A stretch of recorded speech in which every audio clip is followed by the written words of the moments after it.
Welcome to part 2 of Norman Eisenstat's seminar on how to become a serious moneymaker in the business of selling residential alarm systems, presented by Counterforce.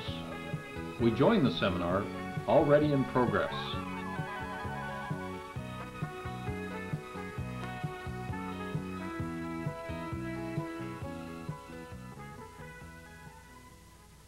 Let's take a hypothetical presentation. This is the one that's in my book, by the way. It's not the greatest presentation in the world. It's a good, serviceable presentation that I have used with variations over many years. Your company may have a better one. There are, I tell you, there are better ones out. But this will suffice to make the points. And remind you, another 10-second commercial. Here are the order forms for that book. I put them right on this table here. It's all in there. It's all in the book.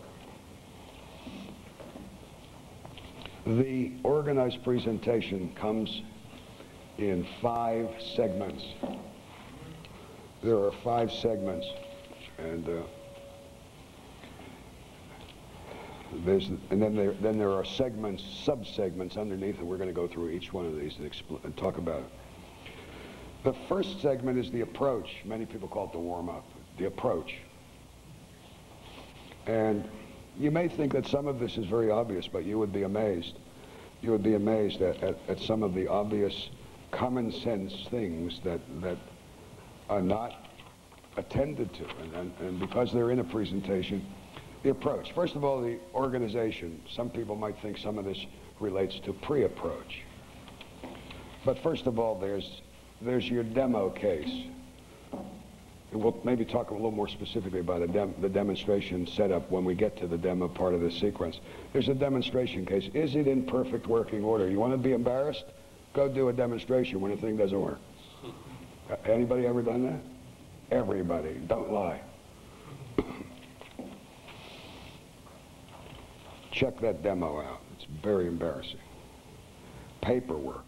Is the paperwork orderly? Is it crisp? Is it clean? Is it there in the other pocket of your folder or whatever you're using? Security survey, we'll get to that too. Folder with a legal pad. How are you dressed?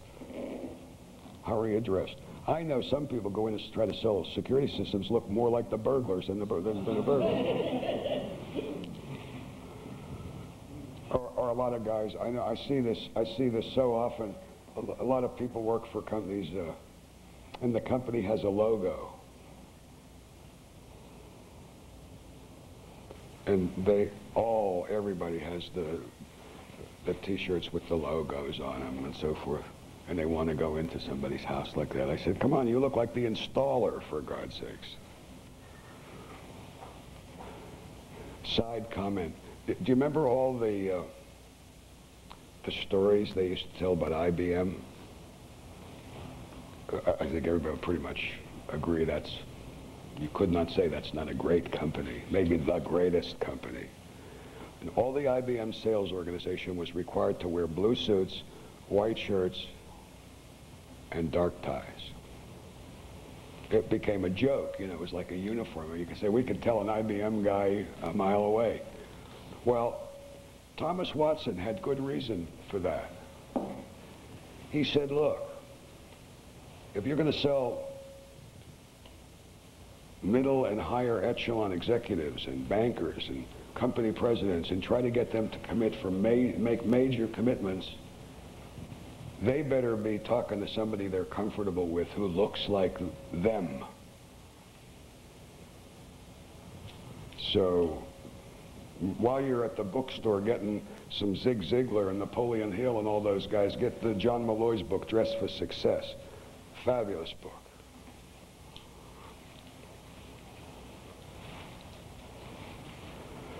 Do you look like a professional? That's the point. Very, very important. You know, people say, well, what's different to make? I know how to put in a darn good security system. I put in the best in this area, and this guy's worrying about what I look like. Remember something.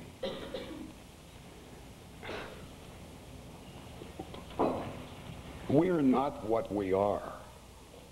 we're what we seem to be. In other words, the perception is much more important than the reality. What good is being a dynamite super security systems guy if you don't look like somebody that somebody would take advice from? Did you ever notice? You go to your doctor, you go to your lawyer, he's always dressed in a pinstripe suit. This is my burglar alarm suit, right? This is what you're conditioned to, how you're conditioned to perceiving people from whom you take advice. Well, we're giving advice. We're giving protection advice. Counseling these people on how to get their families protected. So you should look like somebody who's a credible person. Wouldn't hurt to be a credible person, too. But it's more important to appear to be a credible. In fact, that reminds me of another story, which just underscores that point. The scene is Las Vegas. A judge, young judge, good-looking guy. One of the youngest judges ever on the bench. Bachelor, high lifer, loved the ladies and was always out on the town. He just had a wonderful high lifer style. But at the root of it, he was scrupulously honest. But the other judges didn't like this lifestyle, and there were always rumors about him. Finally, he was called up, and they said, we're going to have an investigation to find out. We hear you're on the take. We hear there's all kinds of corruption stories about you. The area judicial, the bar, or whatever the body was, went into a long, lengthy investigation of this judge, the results of which proved him to be absolutely beyond reproach, scrupulously honest. And the senior judge called him up when he was going to give him the results of the inquiry, and he said, look, you've been totally exonerated. Your colleagues and your peers, we've spent a lot of money to investigate. We find that you're totally beyond reproach. But I've got to chastise you, Judge Jones. He says, why? He says, you just told me that the results were very positive. He says, yes. The investigation proved beyond a shadow of a doubt that you are honest. But do you know why you deserve to be chastised? Because it isn't enough to be honest. One must appear to be honest. So it isn't enough for us to say we're professionals and be professionals. We must appear to be professionals. It was brought home to me.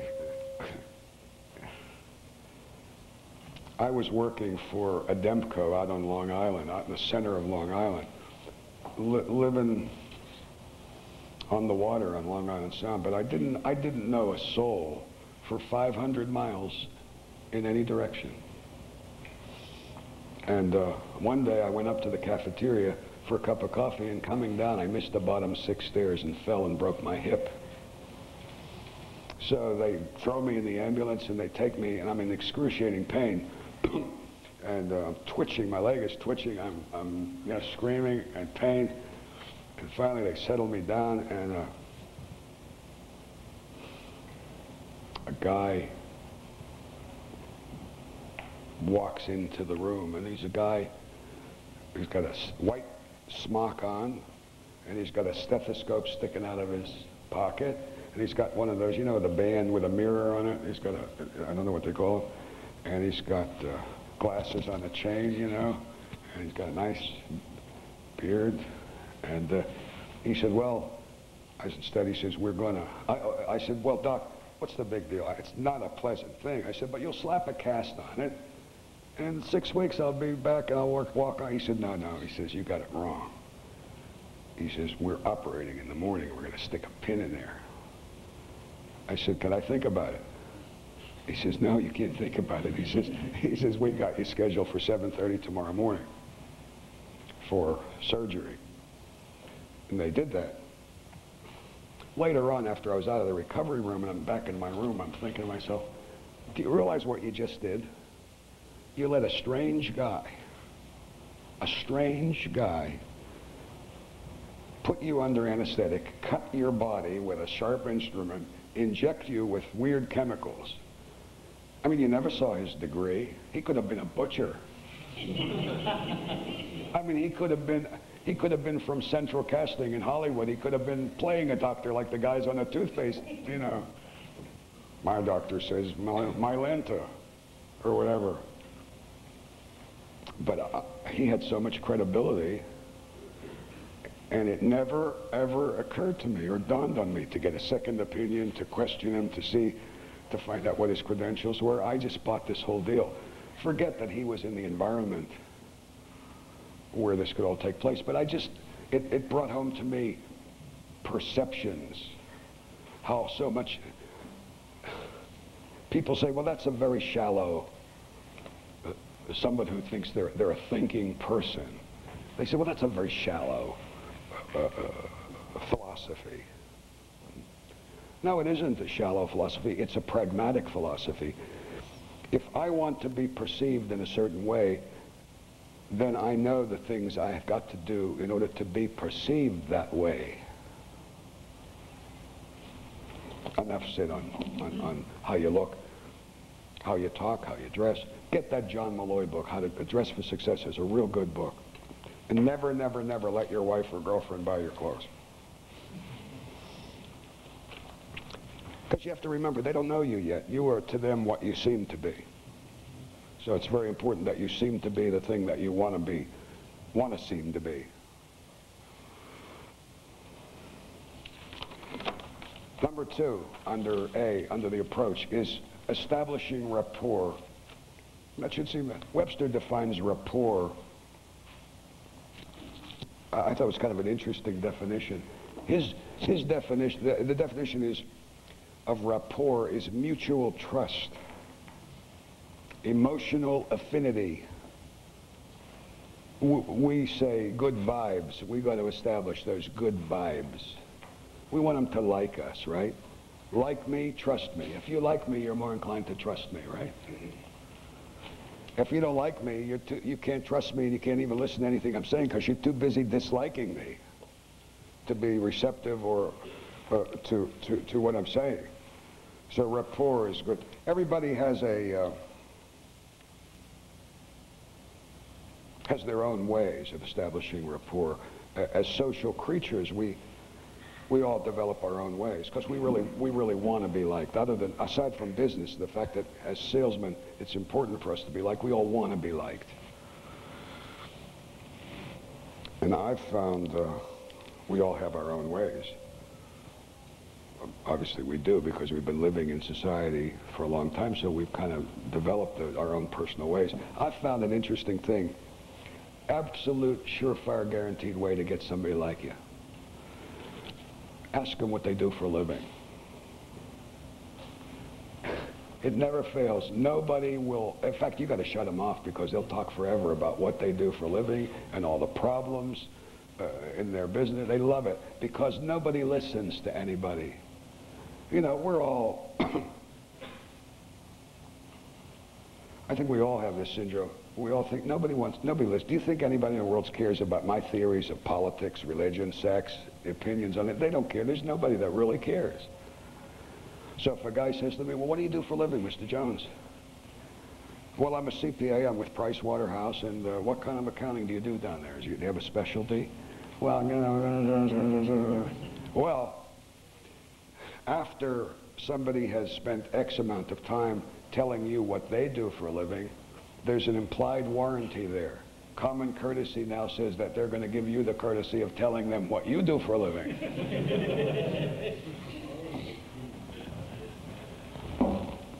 That's rapport, good vibes. Creating the ambience in which this interplay will take place. Oh, and incidentally, the better rapport you create, the more information you will get when you get to the next segment, which is questions. That's the bulk and the most crucial part of this presentation is the questions. Everybody thinks salespeople talk people into buying.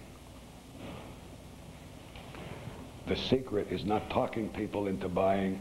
The secret is in listening them into buying. You can listen people into buying. a hell of a lot more often than you could talk people into buying. We've got to establish control. That's the reason in that hypothetical presentation that we were talking about earlier, that you found yourself out in left field because you didn't have control, and instead of you taking them along the track of this presentation, they took you somewhere. And by establishing, these are so basic. If I can't control it, there's no hope for me. But I have to control it in very subtle ways. I have to control where this interview is going to take place. Hopefully, if we're lucky, we were in the kitchen, right? We want to be in a kitchen. A kitchen, if you could do it. And it's very easy. You don't have to be abrasive or offensive to say, folks, I think we'd all be a little more comfortable. Would you mind if could we sit in the kitchen and talk in the kitchen? I think we'd all be a lot more comfortable there. And you're actually directing the locale, the venue in which this presentation will take place. The kitchen's a very great place to do direct selling of any kind, certainly including getting them protected. Isn't it funny about the kitchen is a friendly place? The living room is stiff and formal, but besides the fact that hopefully you have a table that you could sit across from them, you've got to sit facing both parties, because it's sudden death if you don't. In fact, I remember when it was, again, this is one of those things that was brought home to me so forcefully. I knew it intellectually, but it had to be brought home to me forcefully. You can't always go to the kitchen, obviously. There's nothing's every time. But I'll never forget this day. It took me a day to recover from this, but I learned a lesson. I'm in the living room, and she's here, and he's there. And number one, besides the fact that I'm going like this and talking to them both, that's bad enough. But one time I turn around kind of quickly, and he's backing me saying, he's saying, get rid of this crepe. So it's just the structure of it that we should be facing them. We need eye contact.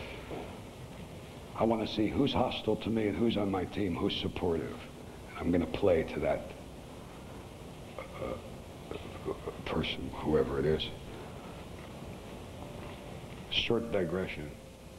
I keep saying both of them. What do you call it? A one-legger. Don't waste your time trying to sell one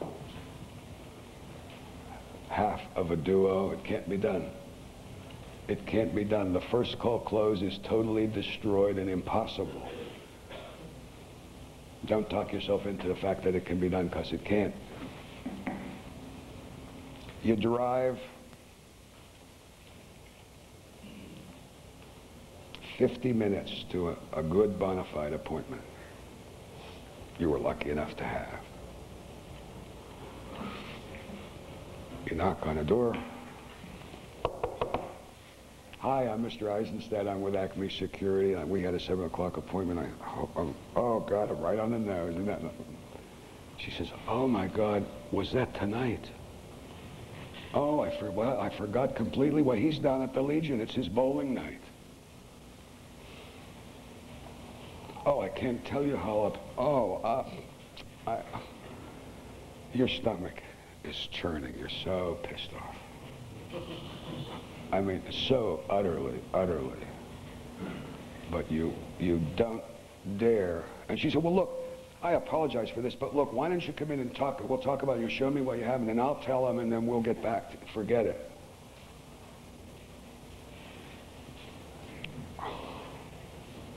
You have to say graciously, hey, Mrs. Jones, it happens to everybody. I can understand that. Look, we're all human. Haven't I done that myself? But look, I've got some other business here, so it's no big imposition on me, and I've got to be out this way tomorrow again. So what time do you folks have dinner? 7. How about 7:15? The mister will be? Sure. Well, hey, no problem. Don't be upset. It's not a big deal. I'm thrilled to do it. Meantime, your gut's churning, you're so mad. But you have to be gracious, but you have to inject a little bit of guilt. There has to be a little bit of guilt, not too much, because a lot of guilt turns to hostility. I can tell you that as an ex-married person. Not a lot of guilt. In fact, if you make them too guilty and you make too big a deal out of it, she'll be embarrassed and she won't want to see you again. They'll make up an excuse because she just can't face you. So you have to be very, very gracious. Again, with the recipe, a little, what do they call it in recipes? A little dash of guilt. I beg you, don't waste your time. And vice versa, too. If it's him that's home and she's not, don't go in either. He'll say, hey, listen, come on in, and you'll explain it to me, and I make a decision if I'm so inclined. He can't, he wouldn't dare. Whatever he says he's lying, he wouldn't dare do it. That's your precious selling time. You can't waste it with, I'd rather go down to Main Street and make cold calls or go home, take a rest and recharge my batteries than waste my time trying to accomplish something that's not accomplishable. So don't get sucked into that. You know, it's an easy trap, but there's where discipline comes in. You just have to graciously walk away and make another good solid appointment, cemented by guilt.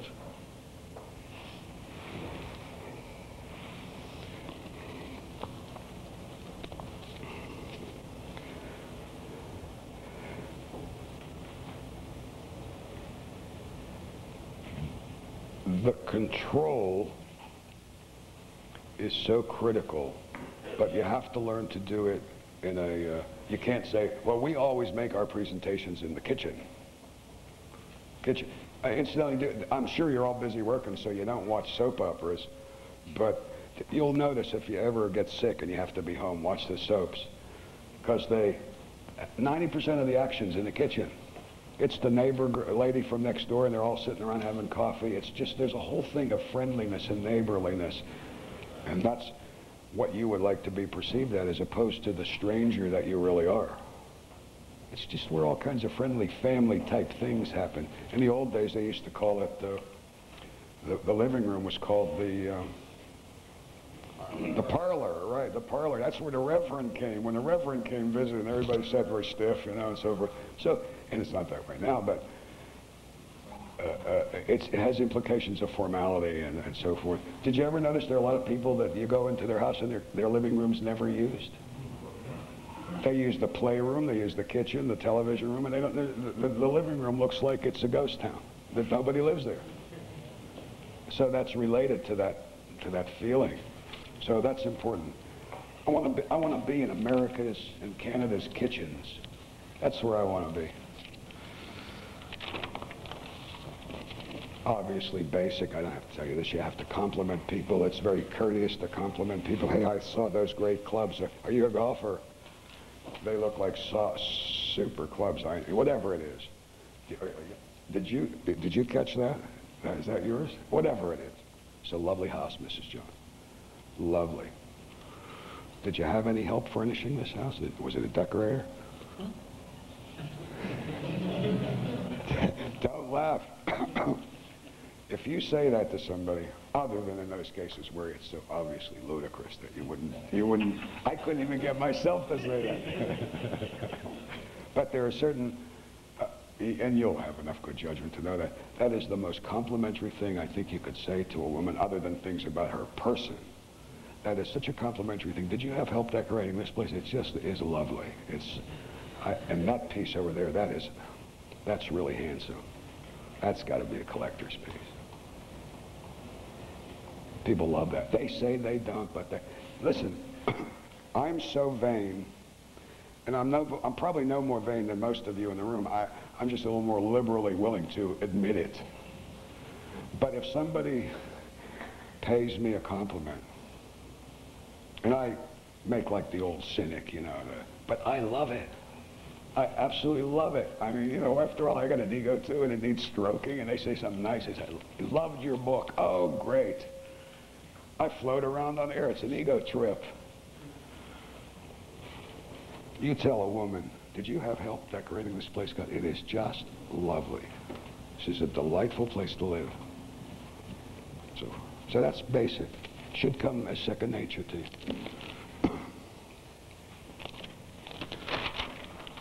Credibility.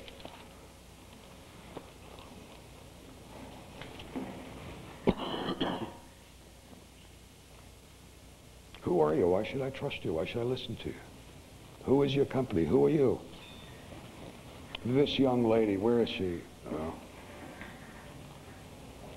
Oh, yeah, it's worth mentioning. You said to me, it doesn't apply to you now, but you said to me, what do you do when you're brand new and you're 3 weeks on the job, 3 weeks in the field, and somebody says to you, and they would maybe said it to you because you look young, you're pretty, and you look young, and they would say to you, how long have you been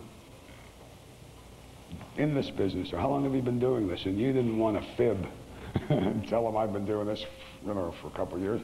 I think the reason, I guess, they instinctively asked that question was they wanted to know, should I believe this person? You know. Incidentally, I was thinking about that after we talked, and I think a very good way to answer that would be, I've been doing this for some time now, and in addition, my company doesn't allow me in the field helping people get protected until I've undergone some very special, highly specialized, very unique training which qualifies me to help you, and so forth.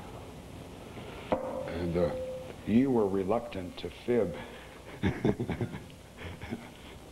which is okay, but I think I would have fibbed and said, I haven't done it in a company.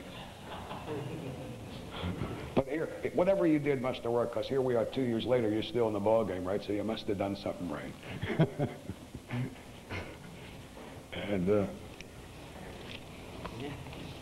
And this is an opportunity also to preempt certain common objections, so certain very common objections. If you could preempt them, if you know they come up frequently, why not get rid of them before they become formalized? You know, things like warranty and how long your company's been in business, if you're the biggest, if you're the this, or whatever it is that's unique. If we've been very, you know, I don't care who you are and what the size of your company is. You could come up with a number of things that make you unique, and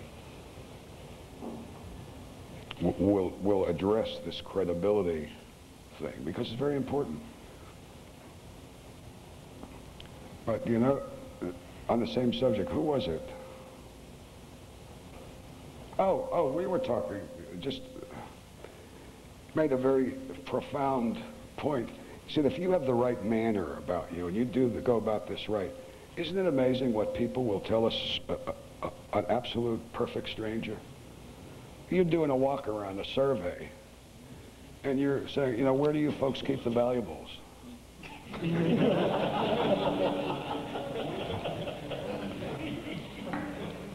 I've never had anybody say to me, are you kidding? I'm going to tell you, I never met you before in my life. I'm going to tell you where I keep all the goodies. Get out of here. They never say that. They say, well, I've got a wall safe here behind that. But they do, don't they? Don't they? A perfect stranger asks the right way. They'll say, well, we have a wall safe behind the picture, and then my wife keeps her stuff in a strong box here, and I've got some papers and sock certificates down underneath the stairwell, the back stairwell to the kitchen. Sure, okay. You're all laughing because it's true. You ask people questions, it's none of their business. Telling these personal things to a perfect stranger has to do with the way you do it. Your professional manner. Don't you always feel, the doctor always says that, how have you been eating lately? How's your bowel movement been lately? And I always get very self-conscious. I think I'm talking about my bowel, but he's a professional. And that really, you know, you don't resist when he says, where does it hurt? And you're a professional and you need this data in order to to do your professional thing. Your company's credibility, your credibility, that's that section. Who am I? Who is my company? Now we come to the B segment, which is the questions. Remember I said I think this is really important because this is where we gather the data that teaches us how to deal with the back end of this. We're going to learn so much. And we're going to actually listen them into buying. We're not going to talk them into buying, we're going to listen them into buying. That's a cliche. That old-time silver-tongued devil, fast-talking salesperson is a myth and gone and lost. Remember, it's like a caricature. It's the guy with a straw boater and he's got the sleeve garters, you know, like the old time. That's not it at all. It's little guys like me in pinstripe suits. Asking a lot of questions. First part of the question, we have to establish their fear index. We have to find out to what extent do they really believe they have a problem? What led them to let us in the first place? Why did they become a lead? Why did they become an appointment? What was it that motivated them to do that? That's very important. Is it the mother-in-law or the grandma that lives with them who's had a stroke and they're worried about, they both work and what if she falls? And now you're talking medical alert, right? Harry's on the road. She's nervous every night he calls from the road. She's nervous every time she hears a window rattle. She's getting crazy. They both work. The kids come home from school early. They're worried about, you know, I want to find out what it is that, what type and what extent is the problem that they perceive. So we want to establish their fear index. Number two, we want to establish their alarm knowledge. What do they know about alarms? Everybody knows something about alarms. How could you not? Except that most of what they know are total misperceptions, misconceptions, distortions. But so what? I want to know what they think. Do they think an alarm is some Buck Rogers space age thing? Or do they think it's, you know, what do they think of it? I want to know how distorted are their perceptions and what is the extent of that knowledge. Oh, well, Harry down in accounting at my company, he has one that it's got this like ray, it's like sound waves or something, and if a burglar walks through it, he triggers the alarm like radar or sonar or, I don't know, but he loves it. He thinks that's great. Misperception. You'll never believe, in my experience, how many people have been subjected. They had a false alarm problem. It was a system that was put in poorly, or whatever the reason was, and they were having a lot of false alarm problems. And finally, it got to the point where they were so mad at the alarm company that it was a question of, you come out here and take this damn thing out. And they would say, well, we're going to send out a super grade A troubleshooter who has a 100% batting average of making these problem alarm systems A-OK. And then what they went out and they did is they disconnected it. And the guy says, I haven't had a false alarm in 5 years.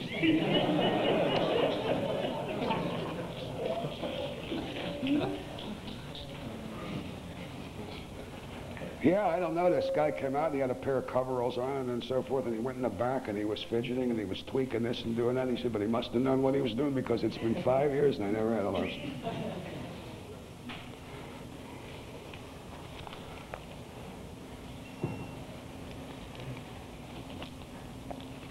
We want to know what they know or what they believe they know about alarm systems so that we know how to approach this thing.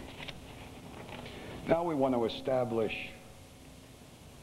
their price perceptions. What do they think alarm systems cost?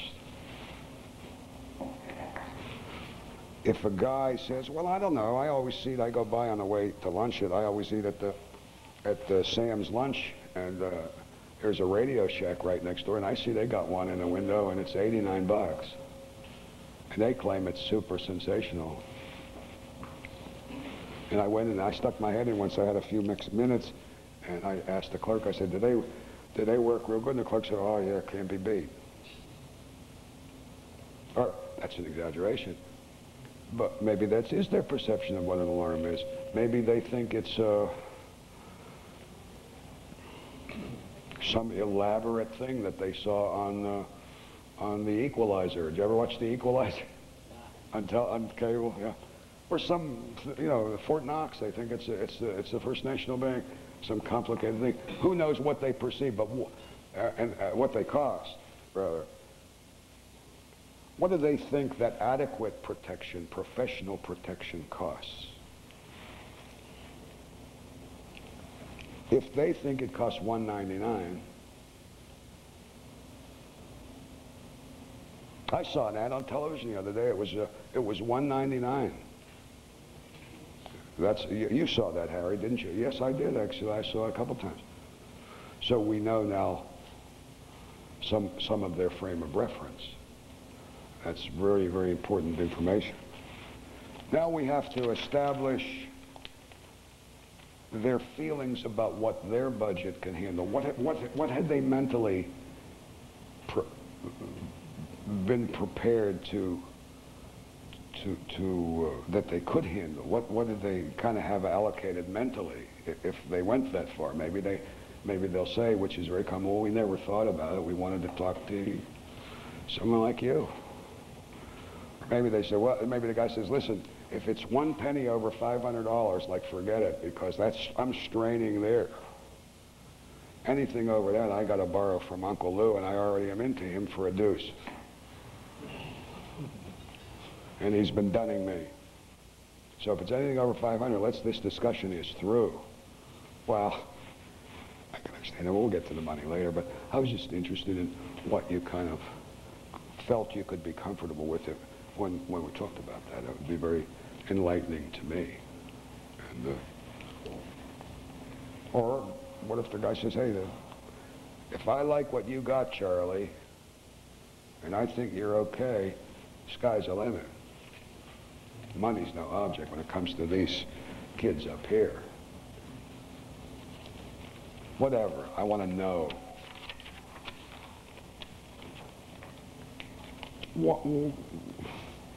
Why are they letting you in their house?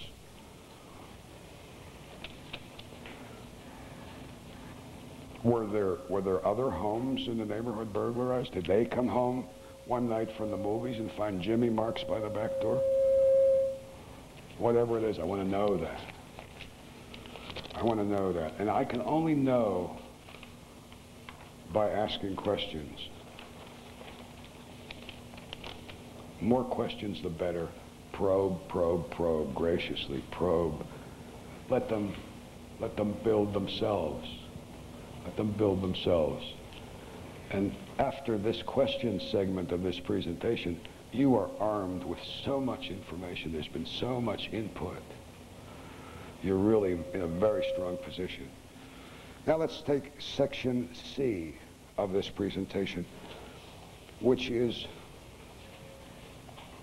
if you remember, I said you can't sell people a solution to a problem they don't think they have. So now it's up to us to establish these problems. There's two kinds of problems.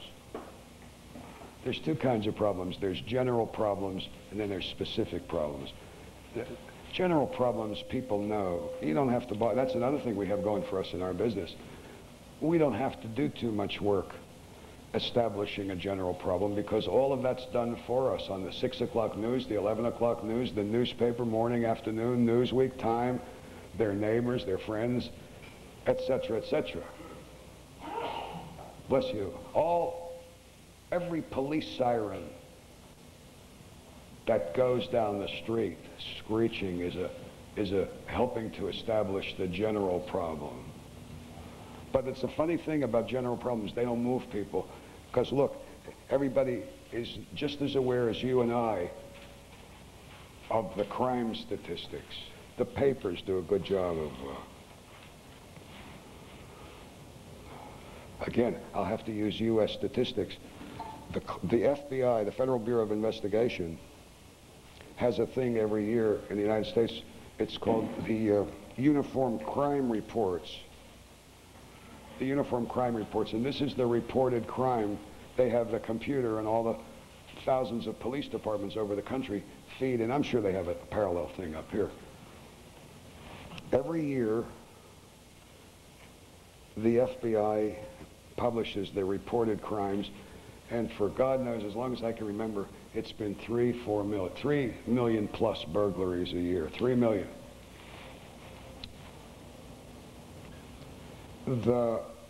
Another arm of the U.S. Department of Justice runs a thing called the victimization study. They've been doing this for years. And what this has proven beyond a shadow of a doubt is that only 1 out of 4 crimes is reported. Well, if the Federal Bureau of Investigation on one hand says there are 3 million crimes reported, and we know 3 million burglaries reported, and we know that only 1 out of 4 crimes is reported, we know there were something like 10, 12 million burglaries.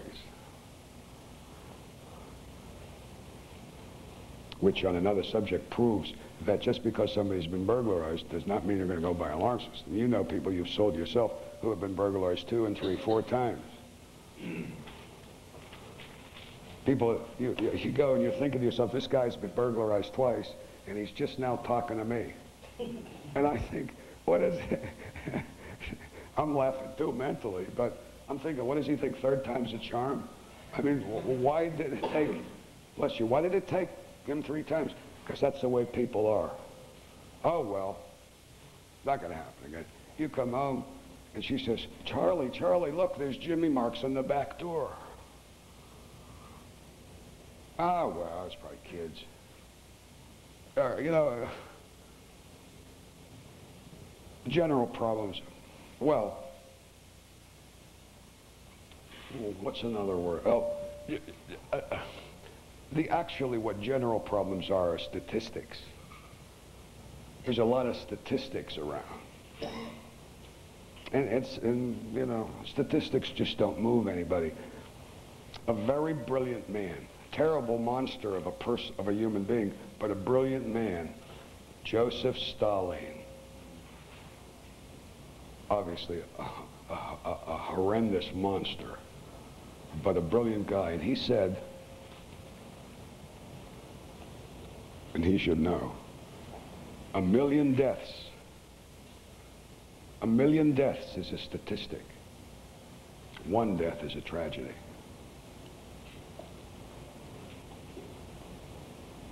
And you know that. I mean, how many times? Well, I know when it was brought home to me. The Pittsburgh Penguins won the right. Needle, right? I'm not a hockey fan, but the Pittsburgh Penguins win the Stanley Cup. So obviously Pittsburgh is hysterical. It's been 24 years, they never won anything, obviously, and they're hysterical. The paper, front page, big headlines, no kidding, this big, Penguins #1. The whole paper is full of penguins, all over the front page, continued in the back of the paper. Down in the corner of the front page is a little, couldn't be more than 1.5 inches high, and it says, 35,000 die in earthquake in China. And I know, I can remember it as if it were this morning. I must have spent 1.5 hours reading every word in that damn paper about the Penguins. And here's this ad And they won a lousy hockey championship. And here's 35,000 human beings' lives snuffed out like that. And I don't think I spent a millisecond looking at that thing. I mean, 35,000 human beings' lives snuffed out is a total abstraction. The Penguins is personal, it's local, I can identify with that. Oh yeah, rah, rah, rah, so forth and so on. I read the whole thing, didn't pay any attention to 35,000 human beings dying. That's a general problem.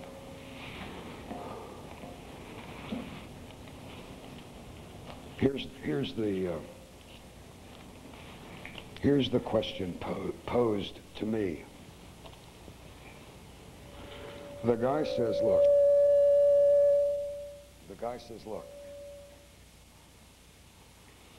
on this table here is a cushion, little velvet cushion. And on this pillow, is your little baby son. This is your little baby son. You made him, you created him, you nurtured him, you nursed him when he was sick, you taught him, you love him with every inch of your being. He's there, beautiful thing. And then over here is a red button.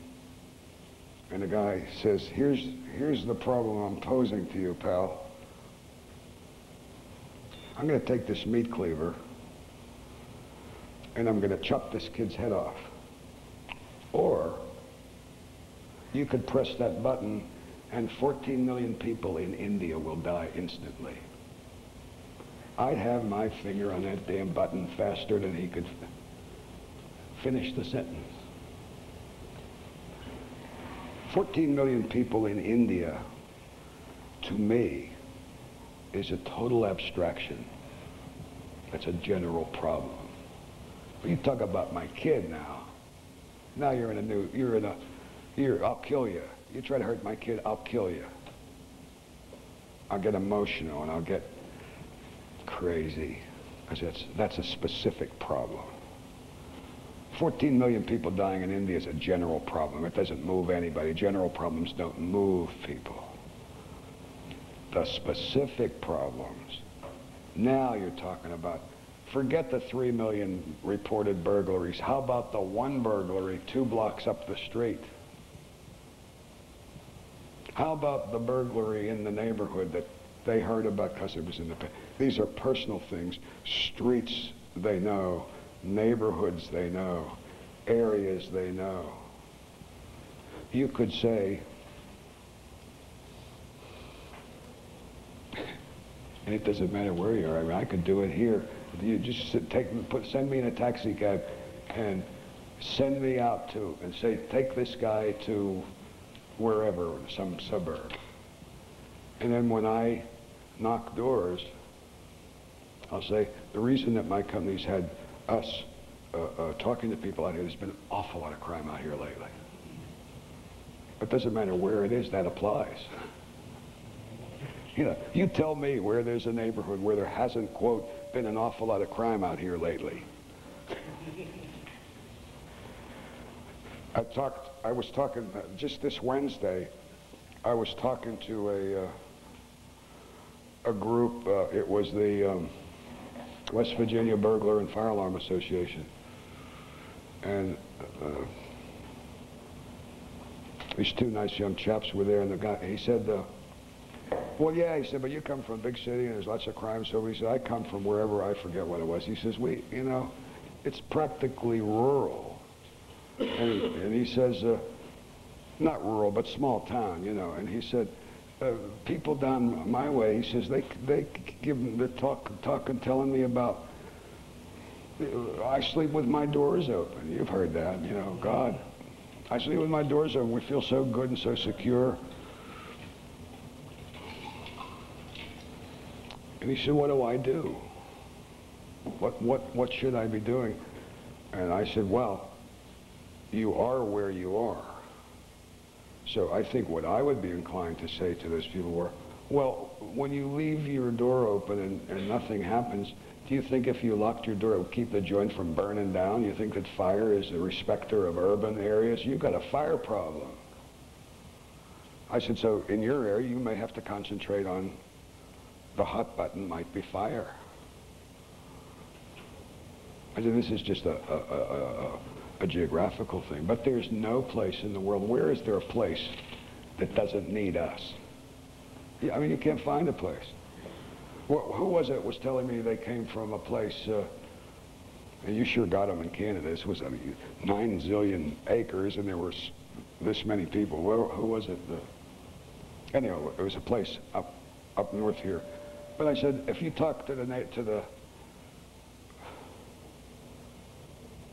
police chief up there, I bet he could tell you horror stories.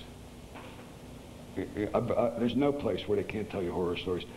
I talk to police chiefs periodically, not often, but every time I find one, I just want to get into a conversation with them. And I say, there's probably nothing much happening around here, right? You want to bet? You want to bet? He says, I could tell you things that would curl your hair. So there's no place where they don't need us. And what that means is that there are specific problems, as I'm terming them, every place. And in your presentation book, you have to have clips, local clips, newspaper clips from your area. It doesn't matter if you live not in Toronto. What matters is where you live. And I don't think there's anybody here who could tell me that their local paper, their daily paper, does not constantly have these things in them, because they do. And you'll never run out of them. You'll never run out of them, because it's never going to stop. It's going to get worse. It's going to get worse, and it's going to go on forever. Isn't that wonderful? Isn't that wonderful? Did you ever come up, maybe in the course of your travels throughout the world, you bump into a guy and say, well, our company kind of feels that the market's been saturated for thus and such. Well, we ain't got that problem, because our market's never going to be saturated. And the need for what we have is never going to be saturated. But you have to hammer away at these people so that they know they got a problem right where they are. And you're going to have, the reason that the clippings are so important is that it's very important for you not to say it. It's important for third parties to say it. You know, so if I say it, I'm not objective. I'm not objective, and my believability is just instinctively questioned. But if the local paper has it, I didn't say it, they said it.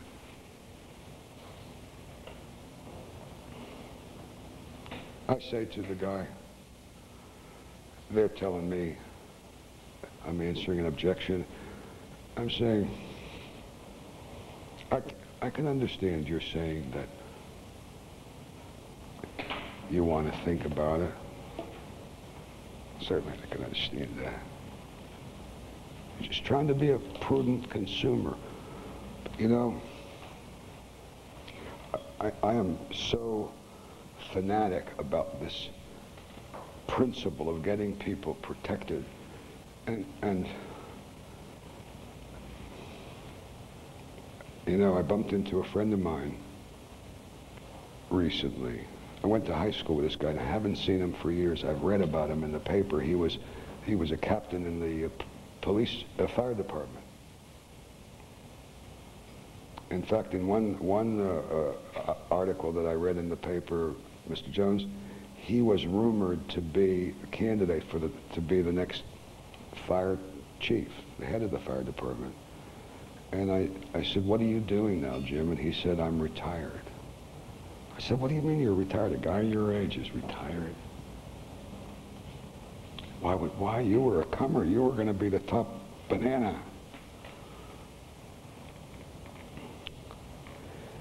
He said, yeah, that's right, that was a good shot at that, but... And folks, I tell you, his eyes started to water and tear up, and he said, I had to get out of the ball game. He said, because I took one child too many out of a house in a body bag, and they were powder.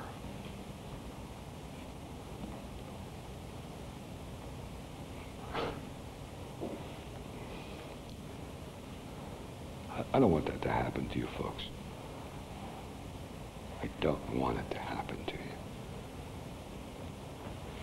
Let me show you what the system we showed you here would look like on paper.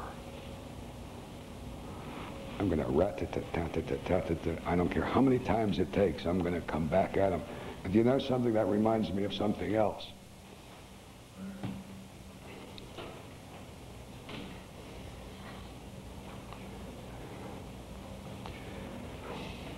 There's a, what would you call it? It's like an invisible social line.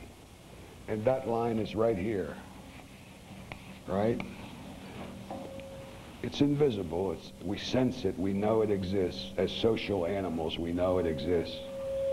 And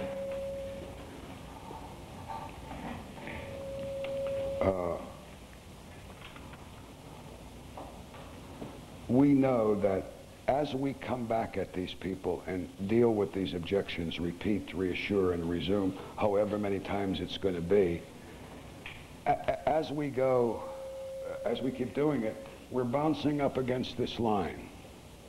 It's a psychological line.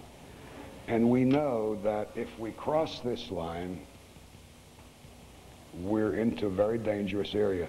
We're either going to be successful or we're going to get thrown out. I don't mean physically, but I mean, although I have been thrown out, but I don't mean physically. I mean, you know, it's going to be one of those. Well, I think we've taken enough time. I think we've seen all we need to see, and we've got some people to see across town. So thanks very much, and a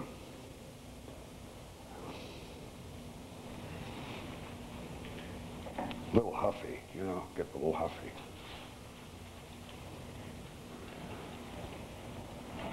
I got two choices here. I could back away, leave, never to be seen again. They'll never see me and I'll never see them. And I accomplished nothing. Why should I not cross this line? In fact, if I don't cross this line, if I got there, shame on me. Now, most of the time, it's not going to work. But if it works X number of times, however many times that might be, that's all business that I never would have had. That's deals I never would have written if I hadn't had the courage. What's the worst the guy could say? Look, sir, Eisenstat, is that your name, Eisenstat? I think I made it perfectly clear that we're not making a decision tonight. Is that clear? Well, look, I can understand you're saying that. I mean, I don't give a shit. What's he gonna do? And then I got one more shot, because I'm very, very close psychologically to being out the door. What do I have to lose? I'm going to say to, and this courage will pay big dividends. It's like my father used to say, he said, if it was easy, everybody'd be doing it. But boy, is it extra business. It's that one deal, every X period that you wouldn't have written because you're a wimp. I don't mean you, I mean the general. I've been plenty wimpy in my day too, so I'm a fine one to be throwing stones. But what I did discover is, number one, I know how to deal with rejection. I know they hate to make a decision. I know all of these things. So I'm not surprised. I'll pack up my stuff, and then it's the Colombo close, right? I'll be to the door. Say, look, and if I take 2 extra steps, I'm out. But I set my stuff down and say, look, Mr. Jones, discussion's over. But can I ask you something? Man to man, family man to family man, lovely wife. Isn't it true that we agreed that there is a critical need for protection? Well, yeah, so. And didn't we agree that we're all vulnerable? Yeah, so. And we agreed, and you both saw the effectiveness of the system, how dramatically, no question it would deter the intrusion, right? Seemed to work all right. I wouldn't even insult you by comparing your love for these kids with my love for mine, because I know they're equal. What is it? What is it that's keeping you from protecting these folks? Let us get you protected now. Well, now I'm back, the door's over here, I'm back face to face with him. I'm pitching them all over again. And he's letting me because he thought it was over. And he thought the pressure was gone.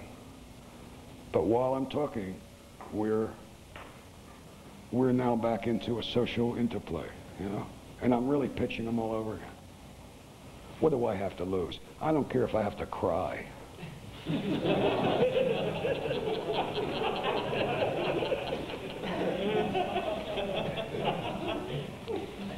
I mean, actually, you know, you could get, if you get into it, you could get very, very emotional. I get emotional, number one, about losing a deal.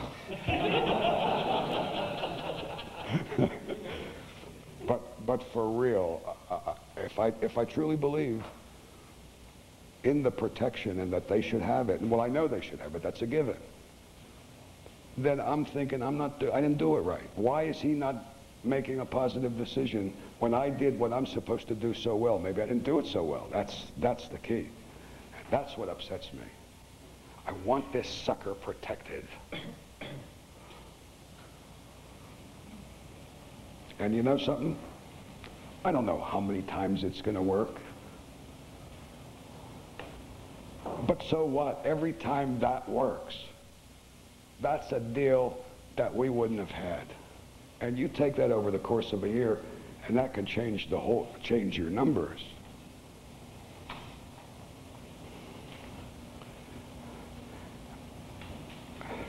I'd love to get myself all worked up where I'm ready to cry and I can feel the tears welling up. And I just love it, because that's the showbiz part of it. It's so wonderful. Oh, and when it works, it's better than sex, let me tell you. The guy said to me,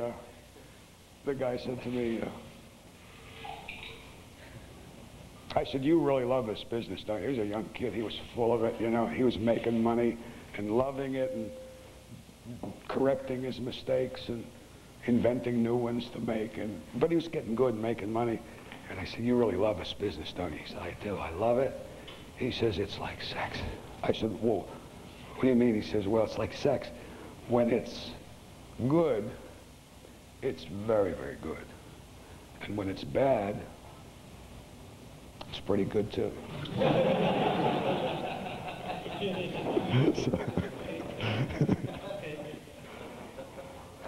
And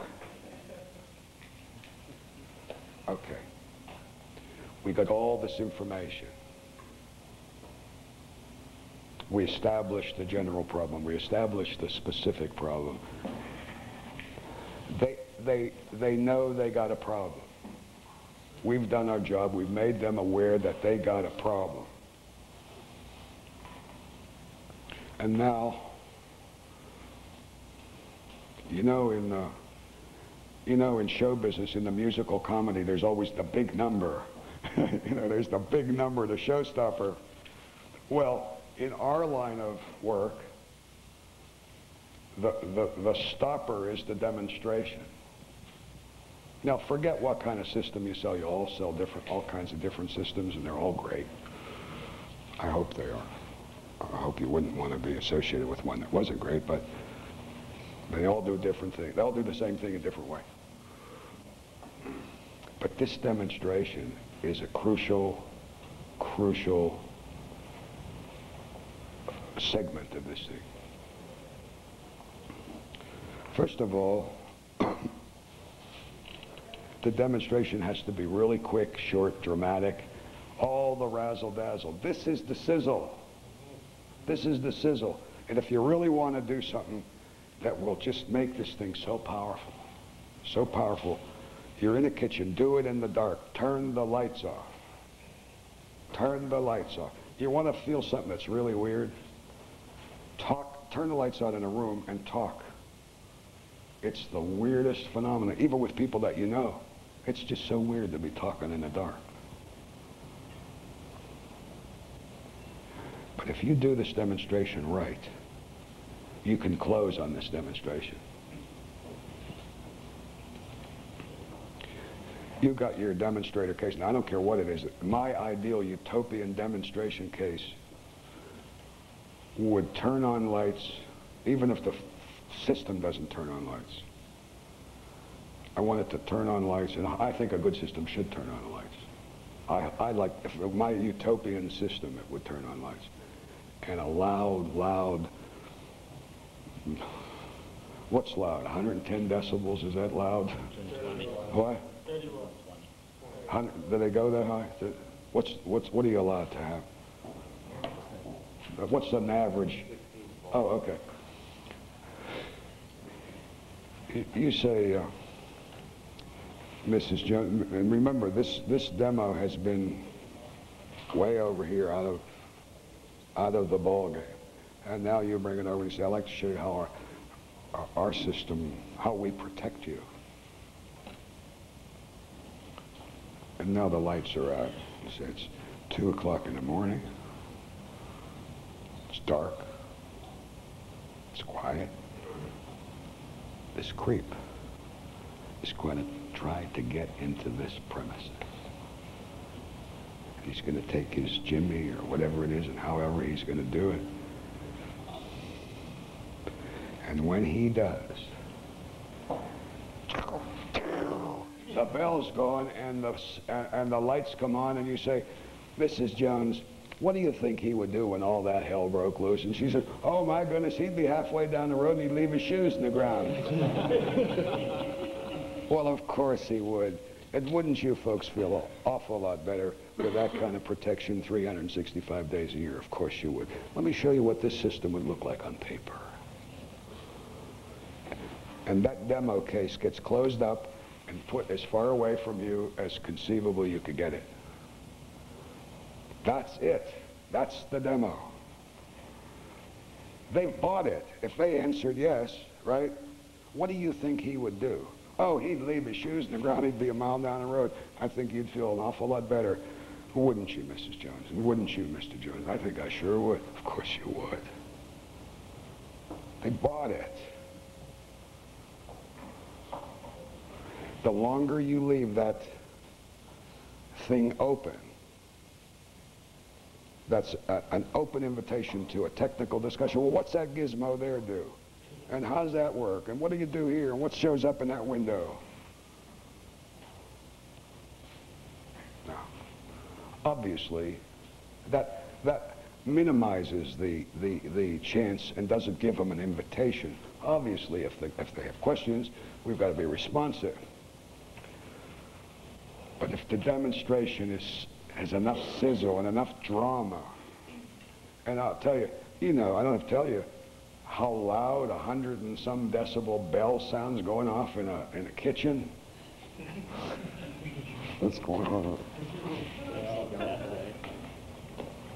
That's all. Isn't that all they're supposed to do? They're supposed to deter an intrusion. And these people are, and you just graphically illustrated what would happen. And of course, you're notifying the monitoring, the central monitoring point.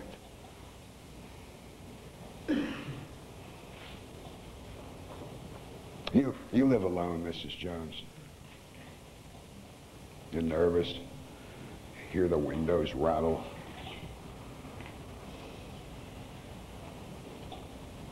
If all that hell broke loose, and at the same time it was notifying the central monitoring point, I think you'd feel an awful lot better, wouldn't you? I think I sure would.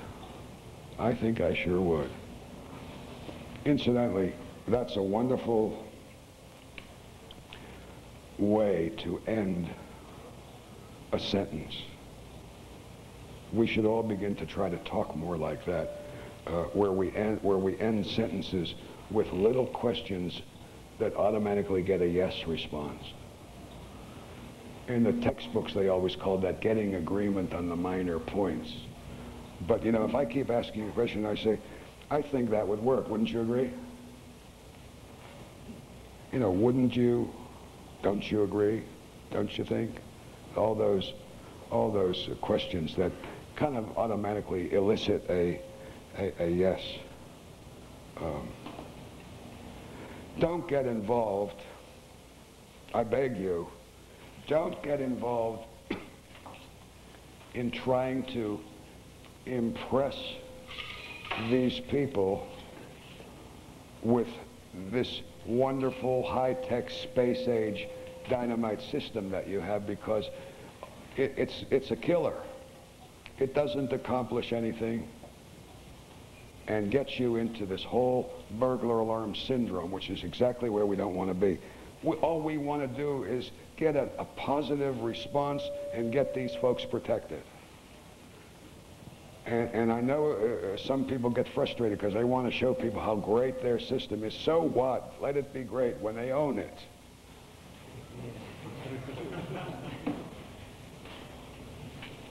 You know, it's a funny thing. Maybe it's not so funny. It's ironic, I guess, is the proper word. That people buy emotionally and then they rationalize the purchase intellectually after they own it. So if you know that you install a really dynamite system, and you know that you will give them the protection once they own it that they deserve, then you don't have to care what you do to get them to own it. Because when they wake up and realize that they made what they will term, when the ether clears, an emotional decision, and because the system you put in is so effective, they will very easily be able to rationalize intellectually that they made a good buy. In fact,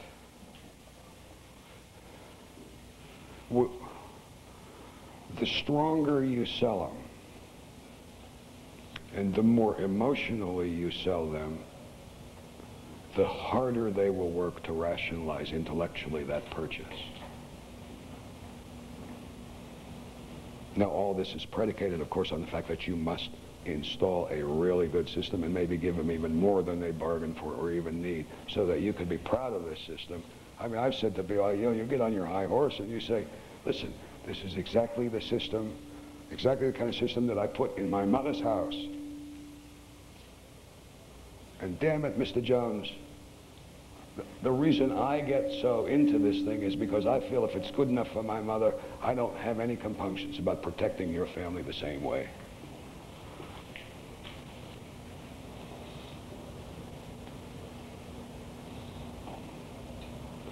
Another thing, the stronger you sell it and the more emotionally you sell it, the less buyer's remorse there will be, because they'll be busy rationalizing the purchase. Buyer's remorse, of course, comes in different degrees to us all. I don't know about you, but I have constant buyer's remorse. If I go into a restaurant with 3 people and I ordered something, the minute theirs comes, I'm really sorry that I ordered this. Never fails. It never fails. I have never bought a suit in my life when I thought, Jesus, do I need another striped suit? I shouldn't have bought a plain suit. Maybe it's time for a gray one. I'm sorry I bought this thing. I'm going through all these mental gyrations. I don't think I've ever bought a car in my life that the guy called me up and said, we finished the service, you could pick it up now. And I go down and I pick it up. And as I'm driving out, another one of the same model is coming. I said, I hate this color I bought. I mean, it's like I could just absolutely bet it. So we all have buyer's remorse. Oh, I know, on the same subject, which kind of was brought home to me. I went to the drugstore and I bought a tube of Gleam toothpaste. And I took it home, and then I'm opening it up. You have to rip it open. I mean, and once you rip it open, you own it. I mean, you destroyed this package, right? So you own this thing now. And now I'm thinking maybe it should have been Gleam or Crest or McLean's or, you know. I go through this all the time. Maybe I should use the gel, the green gel, or the peppermint stripe stuff or whatever. I'm going through a typical consumer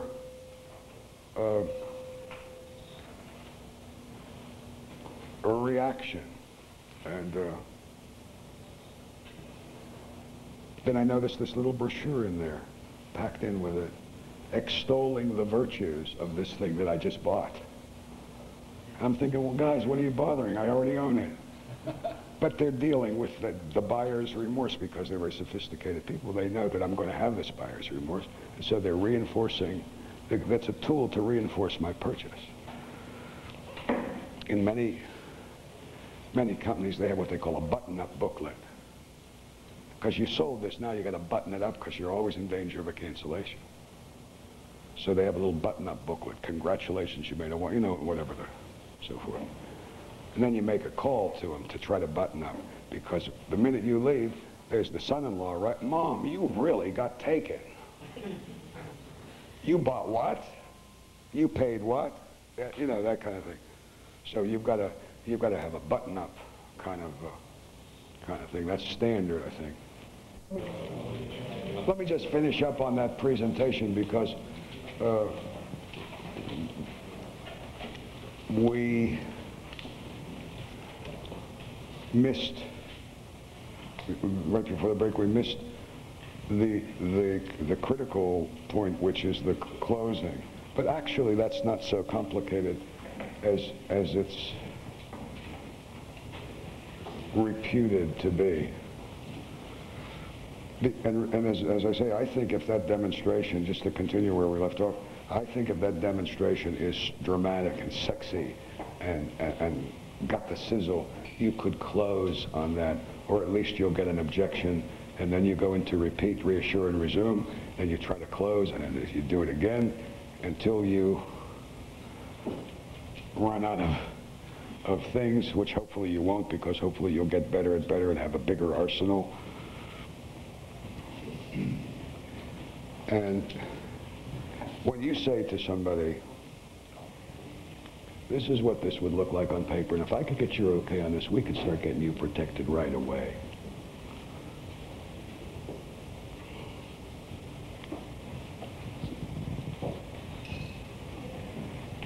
This is very, very critical group of seconds. And when you ask that closing question, this is where the discipline comes in. You got to shut up. That's the most brilliant thing you could do, is keep your mouth shut. Do you realize what a pressure has built up? You've just gone through 45 minutes of emotion and sizzle, and now this guy, this is the moment of truth. You've asked him a closing question.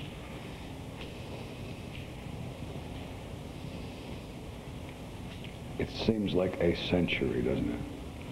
That silence seems like a century. The first guy that talks loses. And you know what happens? Because we're kind of verbal people, and we really want to make this, we want this to close. Our first instinct is to say something. If I say one more thing, I'll push him over the fence. It just needs one more thing, whatever it is. And absolutely, it's the most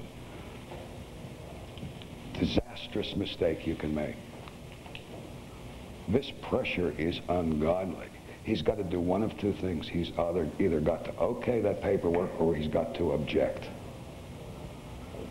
Most likely he's going to object, because I don't know of how very many security systems sold on a first attempt.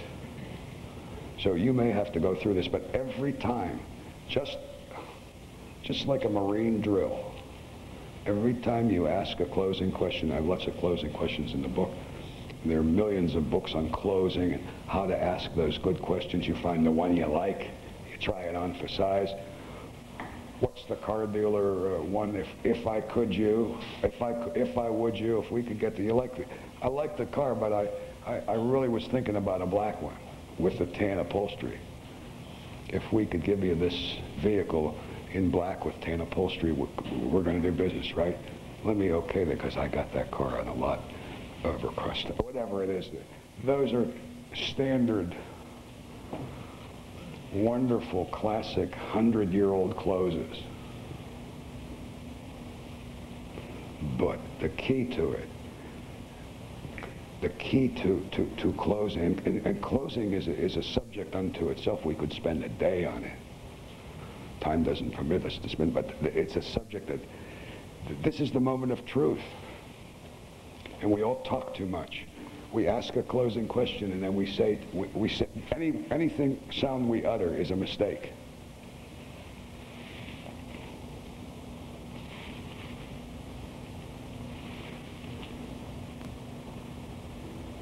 Shut up.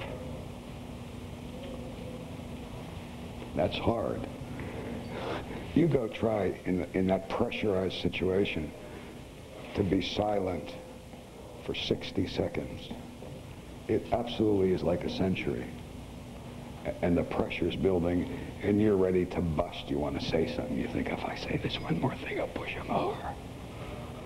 And of course it won't. It'll just destroy the structure of it. I hope you'll take the time to read. I have a very good chapter on closing, but I could go on for hours on closing. But don't expect to close on that first attempt. Don't be surprised, and once you get into this way of doing it, don't be surprised if you close on the fourth attempt, fifth attempt. And sometimes the objections are, we think they're objections, but they're really, that's why it's such a misnomer. When the lady says, you mean to tell me you're going to put those ugly white plastic things on all my windows? Mentally, I'm going like this, this woman owns it. This woman owns it. She's now just into some details. I remember way back when the control panels used to come in those tin boxes. Maybe they still do, I don't know, do they? Well, they do.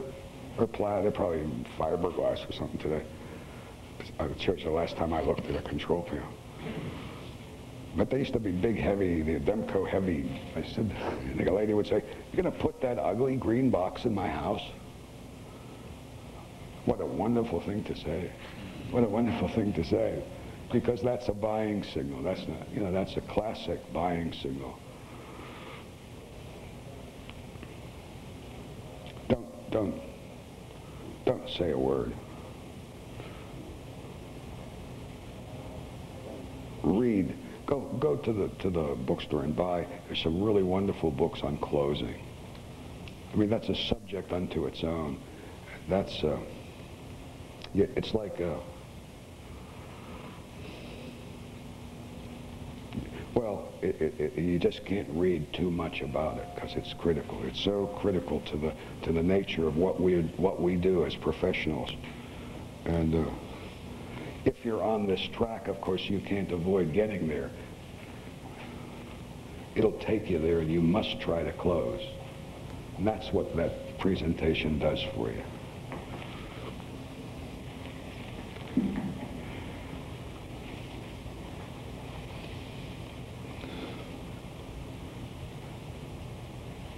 Silence. You're waiting for me to close. I asked the closing question. You're like,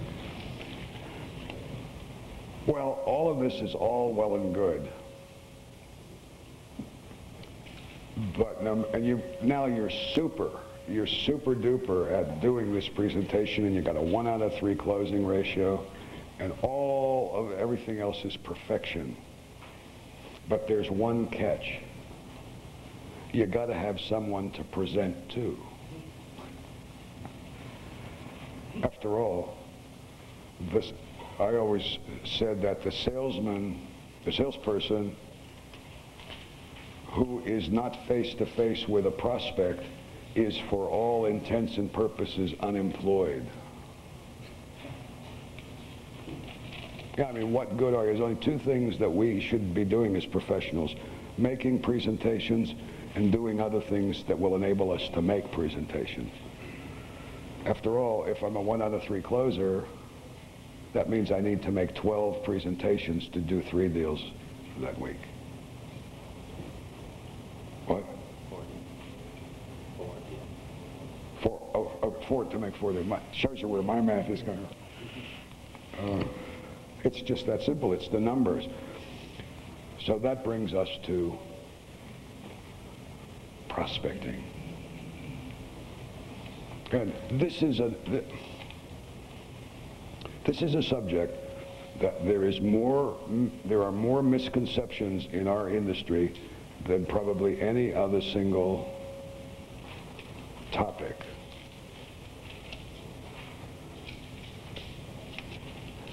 What did the preacher say? He says, you can't preach to them till you get them in the tent, right? You got to be face to face with them, eyeball to eyeball with them, before there's even an opportunity to do it. So we have to get prospects. Now, it's been proven pretty conclusively that media advertising is pretty much totally ineffective. You never see an ad for Kirby, do you? You never see an ad for Kirby, and they do $600 million a year. You never see an ad for Electrolux. They do $450 million a year, because that's not our ball game. The Yellow Pages, I think the Yellow Pages is probably the biggest scam of all times. I see a lot of it for back. It's the biggest scam of all times. It produces, at very high cost, the worst lead in the world. The absolute worst lead in the world. First of all, there is seldom a first call close that comes out of a Yellow Page lead, because the person who called you from the Yellow Pages called others. So you're into a price quote situation, which negates the first call close. It's the lowest quality lead. Obviously, you have to be in the Yellow Pages. People have to know any legitimate businesses in the Yellow Pages. But I feel so sorry. I would like to have some of those bucks that people spend on those full pages and those half pages. Sure, if you spend, I met a guy, I was telling some people here out in the lobby just a few minutes ago, I met a guy who spends $190,000 a year in the Yellow Pages. And big alarm company. And during the same day that I learned that from him, I was hearing complaints from his salespeople about how much price problems they have and how many bid situations they're in and so forth. And I said, well, don't you realize that gets you out of the direct sales business? You're in the business. I said, you take that $190,000 and you refocus that, you redeploy that, you'll see results. Direct mail doesn't work. I've never heard a case where direct mail worked. Absolutely, in 25 years in this business, I've never heard of a case where direct mail worked. Again, horrendous amounts of money being wasted. Well, here I'm talking and talking and talking about all the things that don't work.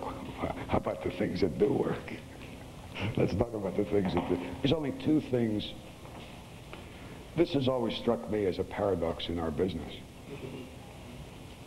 That this was not, that people didn't realize it. Look, as business people, you know that your overhead goes on 7 days a week,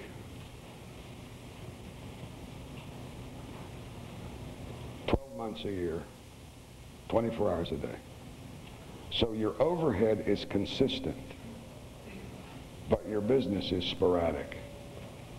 I don't know, economics 101, it doesn't make sense. It's not sound economics.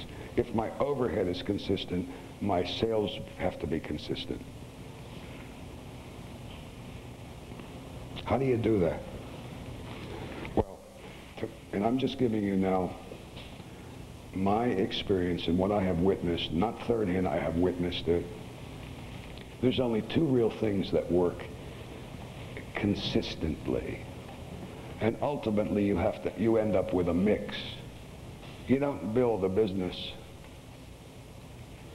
on one direction, but you can develop a main thrust of a business. The thing that really works consistently, once you get the hang of it and you're willing to invest the time and the aggravation and the money into it, is the telephone. The telephone. The home improvement business is a huge industry in the United States. It's over $200 billion.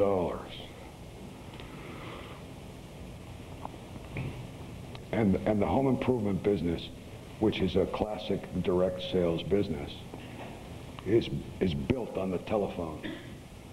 I have seen telephone rooms in the home improvement. I'm not suggesting that everybody go out and do this, and you couldn't do it probably, obviously. But I've seen phone rooms with 40 and 50 people in them to keep a sales force busy. After all, you can't keep a sales force if you can't give them leads.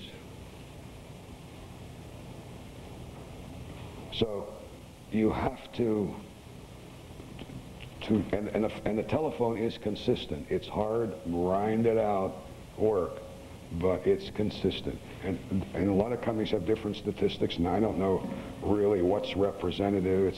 But whatever it is, if you've got a telephone person working and they get one lead every 2 hours, what? If they get one lead every 2 hours, if they get one lead a shift per person, whatever it is, hey, if I pay somebody $7 an hour, I'm making up the numbers, and they get one lead every 3 hours, I got a $21 lead. If I sell one on three, I got $63 sales cost. Depending on what kind of system I sell, I might be able to live with that. So you got to fool with those numbers and get into the telephone business. I don't care if you're the smallest, tiniest dealer in the world. There's always Sally Jane who could work part-time after school. There's always a lady that doesn't like her shift at Eaton's or Simpson's, who all run phone rooms. J.C. Penney, Kmart's, they all run phone rooms. There's a total, there's tons of telemarketing talent out there. And that's where you have to be on the phone. And then you also have to, pardon my using this dirty word, but you have to cold canvas. Now there's a way to do this, however, that I learned many years ago as a rookie home improvement guy. We used to work in teams, a canvasser and a closer, and when you were a young guy, you were a canvasser. And then if you graduated, you got to be a closer. And the closers were always those guys, with the big cigar and the pinky rings and the Cadillac, and they were the guys, they were your role models. I'm not so sure my local neighborhood pastor would approve of them as my role models, but they were, in business-wise, they were great. And what we did was we did a thing. which is really just another term for cold canvassing, we cloverleafed. And cloverleafing really is wherever you do a job, that's where it came from, where the term came from, in ever widening circles, you canvass those areas surrounding that job. If your verbiage is right, you can even cold canvass in suburbs. In many suburbs, cold canvassing is illegal. There are a lot of suburbs where it's, you know, cold canvassing is illegal. But if you're cloverleafing, you know, and what it is you're not selling an alarm system, or you're selling an appointment. What you want is an appointment. So, you know, you're not selling alarm systems by phone, you're selling an appointment. And if I knock on your door and I say, how do you do? I'm Norm Eisenstat, I'm with the Acme Security Company. Sorry to bother you, but we've installing an alarm system here with one of your neighbors who's decided to get their family protected. And we're going to be testing that system, and we just wanted to alert you. Instantly, are you folks protected? You see, I changed the nature of that from an old-time door knocker. And I just needed those few seconds to get into a conversation. And I have literature in my hand, right? I don't want to give it to them. I just want to have it because it's a non-threatening thing. Oh, this guy's passing out literature. But I'm really basically cold canvassing, but I'm not cold canvassing. You know, we used to do many, many years back with my company that was called Defensive Instruments. If we didn't have an installation in the area, we would bring our van out with a big siren and we would let the siren go. Don't laugh, it worked. It's a technique to cold canvas that isn't technically cold canvas. It is, but it isn't. And now our siren is going, and it's going every 5 minutes, and now our field guys are out talking to people, and they're saying, you've probably heard that noisemaker, and we're really sorry for the disruption. We're checking, field testing an installation here that we've just put in, and we didn't want you folks to be alarmed, and now you're into a conversation. And it's a way also for people who aren't accustomed to cold canvassing it's a tool, and it's a help. It's a great crutch, if you would.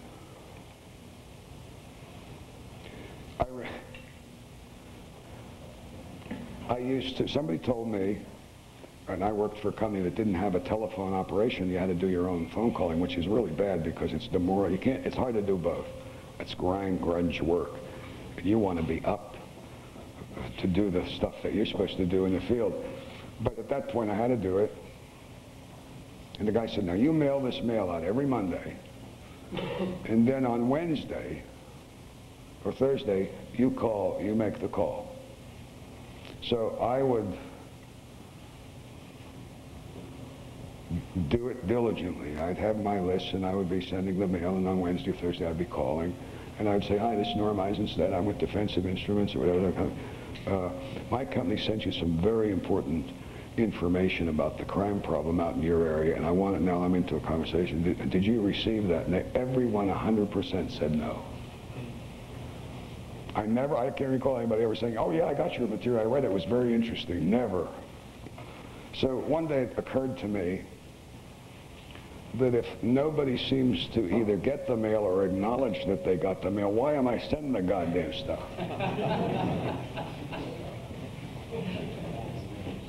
Because all it was meant to do was be a tool for me to get me the courage to go on the phone, because it takes a lot of guts to put your finger in that thing the first time in the morning. You're making excuses, you're trying to get an extra cup of coffee, bless you, I'll have another donut, maybe I'll take a walk around the block, anything but to keep from getting on the phone.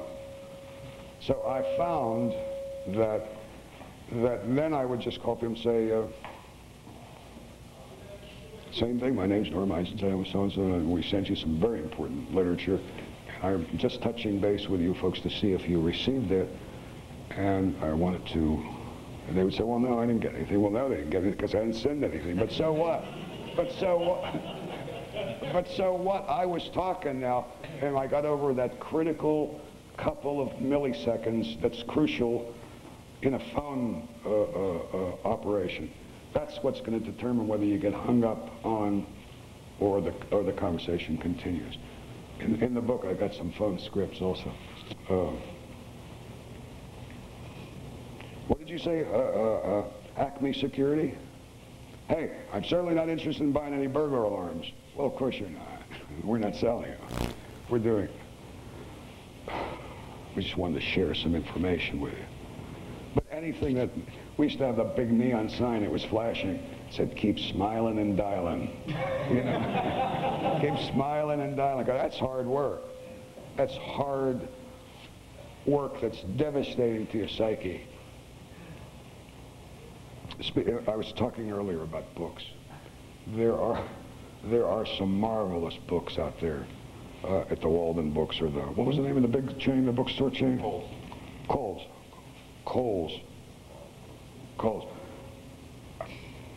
I'm sure that, because I know there's some really excellent books out on telemarketing, direct sales telemarketing. And I implore you to get into that subject, even if, I don't care if you have a one-man operation. It's doable.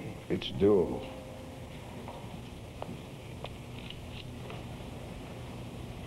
That's all that works. The telephone and some variety of clover leafing. I use that term, it's a euphemism. It seems to be more palatable.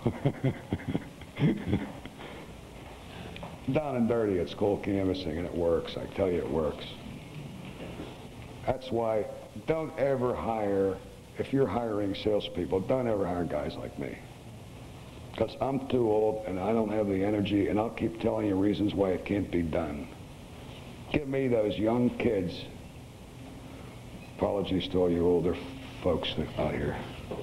Give me those young kids that understand the need for discipline, and they see, the first time they see how it works, they'll kill for you. They'll kill for you, just like the Marines. You don't want the old geezers like me that are going to think up 7 reasons to avoid pain. I don't want any more pain, but I know that's an integral part of what we are.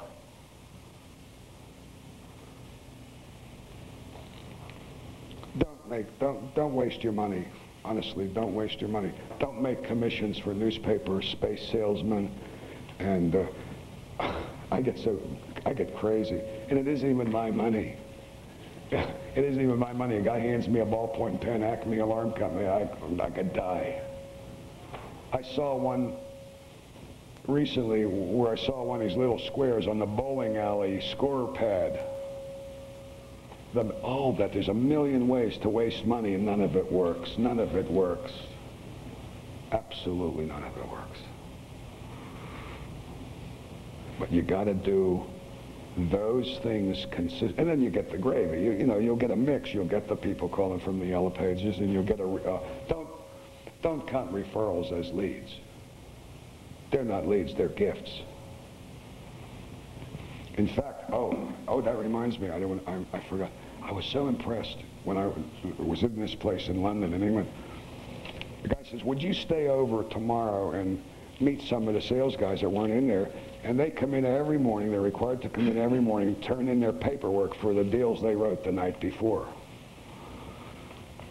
And I said, "Sure, I'm gonna be here for a while. I'd love to." And I came in the next day, and the sales manager, he was a real tough guy, kind of an eagle beak, and he had the sleeve garters, you know, and the striped shirt and the blue shirt and the white collar. He was like, you know, one of these guys, but tough as nails. He looked like one of those English sergeant majors, you know. And the guys turning in the paperwork, some of them were owed money on other deals, commissions were due. The rule was, And the deal, if the deal was a good deal that you wrote, and the commission was due you, if you didn't turn in 4 referrals with the paperwork, you didn't get your commission. I said, hey, that's kind of tough, that's kind of rough. He says, well, as far as I'm concerned, that's an integral part of the sale, and they didn't complete the sale. They had a paid referral where they reduced it if you gave them, you know, $50 a referral. So the guys had a legitimate deal, didn't turn in the referrals, didn't get the commission. I just make the point that that's the kind of discipline, that kind of discipline. But don't kind of, a referral is not a lead. That's an integral part of the sale. Incidentally, I think, I can't prove this to you, but I think you get as good or better quality of referral from people that you don't sell. It's a wonderful quality lead. And you're really missing the boat if you don't attempt to get referrals religiously from people who you don't sell. Because after all, they agreed with you that they need protection, that protection is good, that you're credible, all of this agreement that you got throughout the presentation, and then at the end they lied to you and said they couldn't afford it. Or they found some reason to sell you. But whatever the details are, bless you, there's a little guilt there. Again, the guilt factor. And so I think they'd be happy if you make sure to ask them, and you'll get a real good quality referral. Because isn't it true? They did agree with you that protection is important. So don't neglect that. It's a wonderful source of referrals. Clover leafing and the telephone. And again, telephone's a day, we could spend a day on the subject of the telephone. Technique, scripting, etc., etc., etc. Just time doesn't permit. But again, in my book, I get into a chapter on the telephone and some sample scripts that give you some insight into how the scripts have to be structured. And then you have to fool around and maybe go through 10, 12 scripts before you find the ones that works for you. And you may have to go through lots of telephone people, you know. And I don't care if you're a small one-man operation, two-man operation, if you have Sally Jane who comes in 4 to 9 every day. So the size of your operation is irrelevant, really. It's just a matter of the proportion that you do it in. Yes? What is the best time to make those phone calls? I think all day long and into the evening till about 9:30, because you can make appointments. It's a little harder slugging in the daytime because you got so many two-earner families, but you can make appointments. All you're selling is an appointment, remember. Will your husband be home this evening with you? Because we'd like to share that with both of you. It's very, very important information. So I think all the daylight hours, you know, 10:30, 11 o'clock in the morning through, skip for dinner, and then 7 to 9, whatever, you know. Ladies and gentlemen, this is a wonderful, wonderful business that we've all chosen to be in it, as a way to make our living. And only our attitudes, there's no limit to how high we can go. Only our attitudes will determine our altitudes. And if you do it right, you can just make absolutely sinful amounts of money in this business. But you got to be a professional, and you got to do what professionals do, and you got to read, and you got to study, and you got to practice, and you got to drill, and you got to rehearse, and you got to keep the weird hours. You got to work nights, you got to work weekends. but the material rewards are there. And all I can say to you is just go do it, you know, make money. Shakespeare said in the second act of The Merchant of Venice, he said, put money in thy purse. And another good friend of mine, Johnny Walker, said, honor thyself. So, I thank you very much. I've loved spending the day with you, and I thank you very much.